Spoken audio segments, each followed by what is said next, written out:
Assalamualaikum warahmatullahi wabarakatuh. Selamat pagi teman-teman semua. Pada pagi hari ini kita akan sama-sama mempelajari tentang bahan kimia industri cetak. Apa sajakah yang akan kita pelajari pada hari ini? Nah, ini adalah 3 poin besar yang akan kita bahas dalam kesempatan hari ini. Yang pertama adalah klasifikasi bahan kimia industri cetak, kemudian bahan kimia industri cetak, dan yang terakhir adalah lembar data keselamatan bahan atau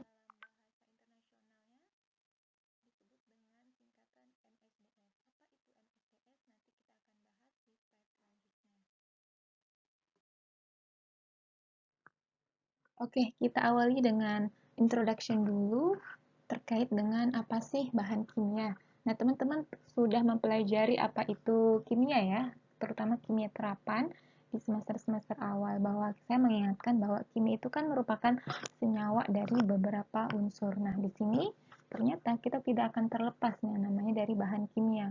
Bahkan dalam keseharian kita pun dalam 24 jam kita pasti akan bersentuhan dengan bahan kimia. Contohnya apa? Kosmetik, kemudian dari alat rumah tangga, alat kebersihan, bahan kebersihan gitu ya, Wipol, lain sebagainya itu kan merupakan bahan-bahan kimia yang sering kita jumpai dalam kehidupan sehari-hari. Nah, begitu juga di dalam lingkungan pekerjaan kita. Di sini bahan kimia itu dibagi menjadi 3 kelompok besar. Ada bahan kimia khusus di industri kimia, kemudian industri penggunaan bahan kimia, dan yang ketiga adalah laboratorium. Nah, ini merupakan 3 kelompok besar di mana di situ terdapat bahan kimia yang digunakan dalam bidang pekerjaan. Nah, industri grafika sendiri itu merupakan masuk dalam kategori industri penggunaan bahan kimia.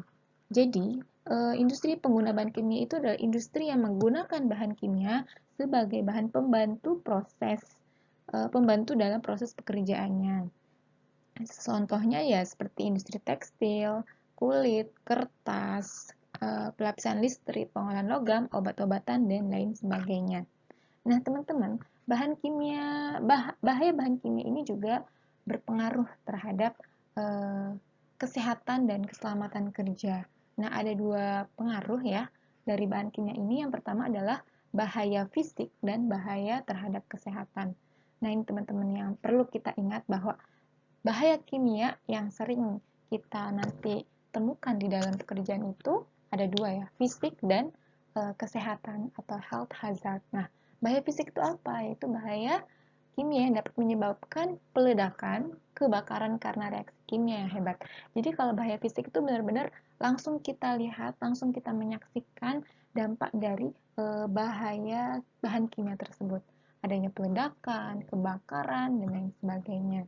Lalu bagaimanakah dengan dampak dari bahaya terhadap kesehatan? Kita lanjutkan di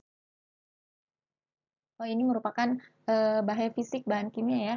Jadi sifatnya dari bahaya fisik bahan kimia ini ada banyak teman-teman. Ada yang sifatnya itu eksplosif. Eksplosif itu apa? Yaitu bahan kimia yang mudah meledak. Kemudian contohnya adalah nitrogliserin TNT. Jadi kalau teman-teman menemukan bahan kimia yang namanya adalah nitrogliserin, ini perlu diwaspadai karena dapat meledak, karena mudah meledak.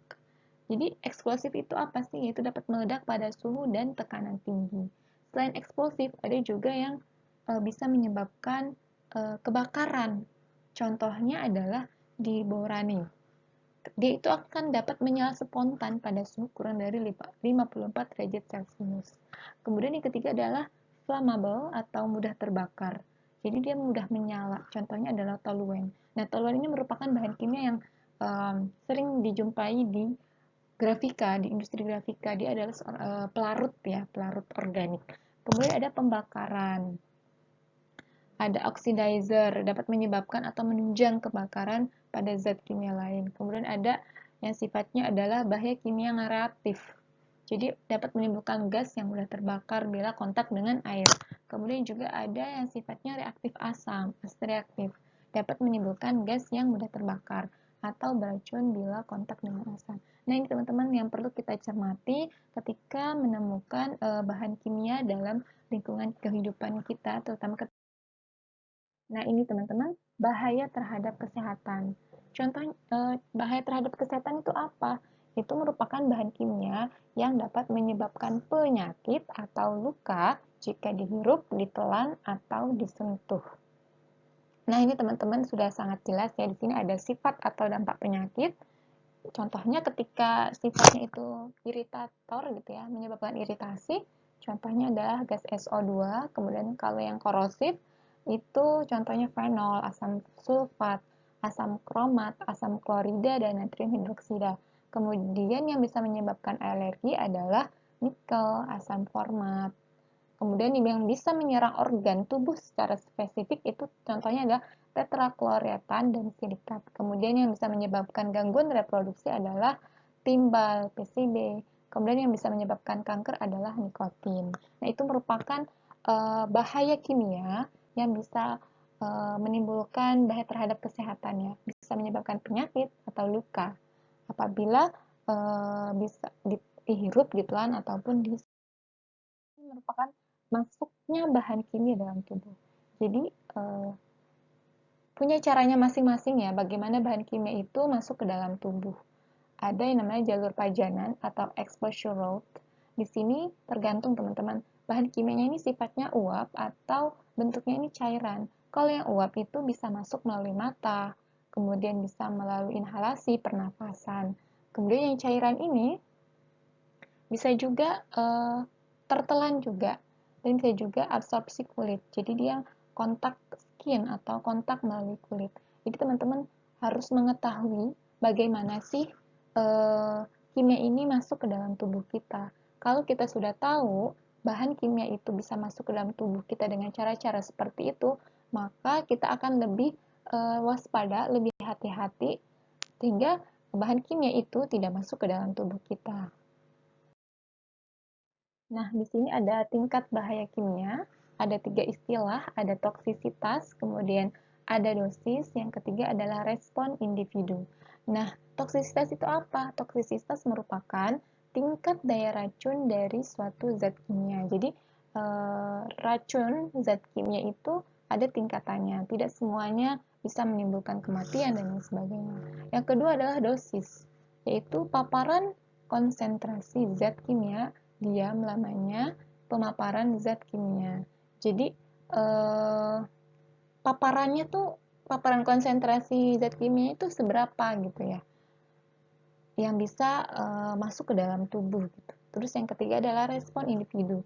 Nah, respon individunya ini tergantung terhadap usianya, kondisi kesehatan, kebiasaan merokok, minuman keras, kelainan genetik, status gizi, dan aktivitas fisik. Jadi ketika individu itu rentan gitu ya, misalnya usianya sudah lansia, kondisi kesehatan yang buruk, kemudian juga merokok, terus minuman keras, dan aktivitas fisiknya kurang, maka terpaparnya terhadap bahaya zat kimia ini akan semakin besar. Oleh karena itu teman-teman, saya minta agar ketika bekerja itu teman-teman bisa menjaga kesehatannya. Entah itu sudah membiasakan untuk tidak merokok, tidak minuman keras, bahkan bisa meningkatkan status gizi dan meningkatkan aktivitas fisiknya, agar ketika ada paparan bahaya kimia itu tidak semakin memperparah. Ini merupakan klasifikasi bahan kimia berbahaya yang terdapat dalam lingkungan kerja. Tadi di awal sudah disinggung ya. Ada bahan kimia yang mudah meledak, ada zat kimia yang mudah terbakar, ada yang reaktif, ada yang beracun, dan yang terakhir adalah yang korosif. Nah, ini merupakan penjabarannya dari bahan kimia yang mudah meledak. Nah, di sini ada dua garis besar yang bisa bahan kimia itu bisa mudah meledak. Di sini ada debu eksplosif dan campuran eksplosif. Jadi biasanya yang mudah meledak itu adalah debu karbon pada industri batubara, kemudian diazo pada pabrik zat kimia, dan magnesium pada pabrik baja. Nah, saya kira yang debu eksplosif ini tidak ditemukan di industri grafika ya. Kemudian yang kedua adalah campuran eksplosif. Nah, di sini ada industri. Biasanya yang ada campuran eksplosif itu di industri ya, yang bahan diproduksi atau digunakan. Kemudian ada peledak, ada amunisi, ada industri gas itu ada astilin, kemudian ada mercon, korek api, dan zat warna. Nah, ini merupakan bahan-bahan kimia yang dapat mudah meledak. Nah, kemudian yang mudah terbakar, ini ada zat padat, ada zat cair, ada gas mudah terbakar, dan ada bahan oksidator. Nah, ini yang paling di garis bawahi di sini ya, teman-teman. Ada zat cair yang mudah terbakar. Itu di industri kertas. Contohnya adalah karbon disulfid. Nah, ini merupakan zat kimia yang mudah terbakar. Bagaimana dengan bahan kimia yang reaktif? Nah, di sini ada bahan reaktif terhadap air, kemudian ada juga yang reaktif terhadap asam. Ini dibaca saja, teman-teman. Kemudian yang keempat adalah bahan kimia yang korosif. Jadi bahan kimia yang korosif ini bahaya apabila terhirup dan merusak saluran pernafasan. Sangat larut dalam air, merusak saluran pernafasan bagian atas, kemudian larut dalam air sedang dapat merusak pernafasan atas dan dalam, kemudian larut dalam air rendah merusak alat pernafasan dalam. Ini adalah bahan kimia yang beracun. Ini ada 5 kategori, ada pestisida, ada karsinogen, ada yang sifatnya logam, ada yang gas beracun, dan pelarut. Nah, teman-teman, ini merupakan bahan kimia yang beracun yang kalau teman-teman temukan di dalam bidang pekerjaan teman-teman, ini harus diwaspadai karena dia akan berdampak terhadap kesehatan maupun baik secara kesehatan maupun secara fisik tadi ya. Bagaimanakah bahan kimia yang ada di industri cetak? Mungkin teman-teman di sini sudah tidak asing dengan istilah-istilah yang bahan kimia. Kenapa? Karena memang bahan kimia ini erat kaitannya dengan industri grafika. Rasanya tidak terlepaskan gitu ya dengan adanya bahan kimia di industri cetak. Di sini ada solvent atau pelarut, kemudian ada pigmen, ada resin, ada perekat, dan adhesif. Nah, di solvent atau pelarut ini kan contohnya ya ada toluen, isopropil, alkohol, metil, etil keton, terus ada metal isobutyl keton. Nah, solvent atau pelarut ini kan biasanya untuk melarutkan tinta, biasanya juga disebut dengan pelarut organik ya. Kemudian di pigmen juga biasanya juga untuk mencampurkan ya, biasanya bentuknya padat. Jadi ada pigmen organik, kemudian pigmen anorganik.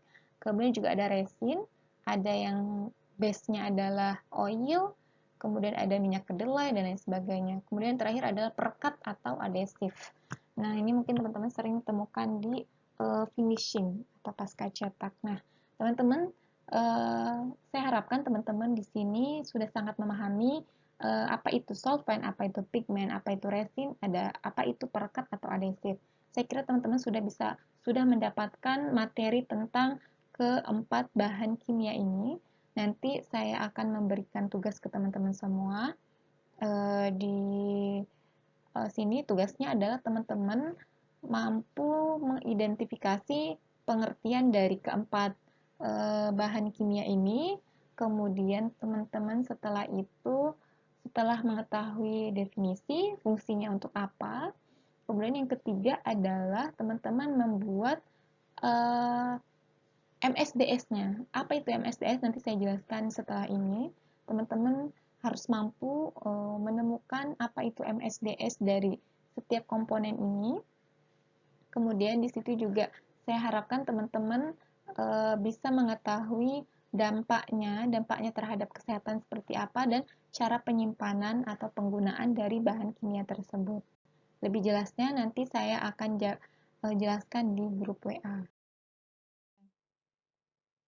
Apa itu MSDS? MSDS adalah singkatannya ya, Material Safety Data Sheet atau MSDS, atau disebut juga dengan lembar data keselamatan bahan atau LDKB. Itu sebuah lembar petunjuk yang berisi informasi bahan kimia fisika, kimia, jenis bahaya yang ditimbulkan, cara penanganan, tindakan khusus darurat, pembuangan, dan informasi lainnya. Jadi di sini memang sudah sangat jelas. Jadi suatu perusahaan yang mengeluarkan bahan kimia yang digunakan untuk pekerjaan itu juga pasti akan mengeluarkan MSDS. Nah, karena di situ berbahaya ya, jadi harus mengetahui bagaimana sih cara penyimpanannya, tindakan khusus ketika terjadi darurat, kemudian bagaimana pembuangannya. Ini sudah diatur di Kemenkes RI nomor bla bla bla sekian ya, begitu juga dengan Kepmenaker, dan banyak, sebenarnya tidak hanya 2 aturan ini saja, sebenarnya juga banyak. Nah, kegunaannya adalah sebagai aturan pengguna bagi yang bekerja dengan bahan kimia di tempat kerja. Jadi kita tidak menzolimi, tidak membuat sakit, tidak membuat luka orang yang bekerja. Jadi orang yang bekerja tetap aman, sehat, selamat, dan sejahtera. Jadi kita harus benar-benar memperhatikan lembar petunjuk ini agar bisa selamat. Terutama di industri grafika itu kan banyak sekali menggunakan bahan-bahan kimia. Jadi harus mengetahui LDKB-nya. Bahkan LDKB ini kalau yang masih berbahasa Inggris harus diterjemahkan ke bahasa Indonesia agar orang yang bekerja itu mudah memahami. Ini merupakan chart-nya gitu, hazard awareness yang biasanya ditemukan di MSDS gitu ya. Jadi di sini sudah ada simbol-simbolnya, sudah ada simbol hazardnya gitu ya. Terus bagaimana ada piktogramnya juga gitu. Bagaimana kita harus menggunakan APD-nya gitu ya. Nah, ini juga MSDS yang saya ambil dari Google ya, didesain oleh Pak Noviaji Joko Priyono, bahwa di sini ada simbol bahan berbahaya dan beracun atau B3. Di sini kan memang bahan kimia itu bisa berisiko secara fisik, secara kesehatan, bahkan bisa juga risiko terhadap lingkungan. Simbol-simbol yang teman-teman harus hafal, harus pahami. Jadi ketika melihat ada bahan kimia yang kemudian ada simbolnya seperti ini, teman-teman harus sudah langsung tahu, oh maksudnya bahan kimia yang gambarnya seperti ini berarti mudah terbakar, mudah meledak. Jadi teman-teman akan mengetahui bagaimana cara penyimpanan yang baik. Nah, ini teman-teman. Perjelas lagi ini tugasnya. Jadi teman-teman membuat 2 kelompok besar, bisa dari urut daftar hadiah.